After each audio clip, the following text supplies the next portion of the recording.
রমজান মানেই আমাদের গৃহিণীদের জন্য বাড়তি ব্যস্ততা। সেহেরি, ইফতার আর ঘর সামলাতেই যেন দিন পার হয়ে যায়। কিন্তু এই ব্যস্ততার ভিড়েই লুকিয়ে আছে আল্লাহর নৈকট্য পাওয়ার আসল সুযোগ। দিনের শুরুটা হোক কোরআন দিয়ে। ফজরের পর যখন ঘর একদম শান্ত থাকে, তখন অন্তত ১৫ মিনিট সময় বের করুন।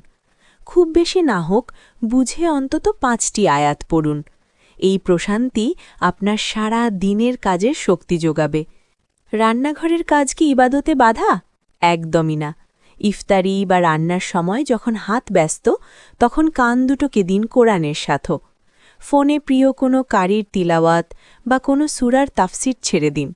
কাজও হবে, আত্মার খোরাকও মিলবে।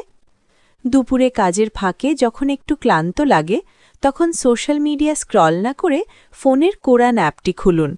একটি মাত্র আয়াতের অর্থ মনোযোগ দিয়ে পড়ুন। ভাবুন, এই আয়াতে আল্লাহ আপনাকে কি বলতে চেয়েছেন।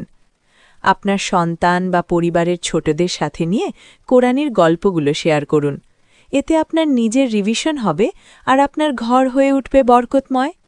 দিন শেষে যখন বিছানায় যাবেন, তখন নিজেকে প্রশ্ন করুন, আজকের পঠিত কোনো আয়াত কি আমার আচরণে বা কাজে প্রভাব ফেলেছে? এই ছোট্ট আত্ম উপলব্ধি আপনাকে কোরআনের আরও গভীরে নিয়ে যাবে। মনে রাখবেন, আপনার হাতের প্রতিটা কাজও কিন্তু ইবাদত, যদি মনে আল্লাহর স্মরণ থাকে। এই রমজানে কাজ আর কোরআন হোক একে অপরের পরিপূরক। এই ধরনের ইসলামিক রিমাইন্ডার যদি আপনার ভালো লাগে, তাহলে এখনই ভিডিওটিতে লাইক দিন। আর নিয়মিত এমন ভিডিও পেতে চ্যানেলটি সাবস্ক্রাইব করুন।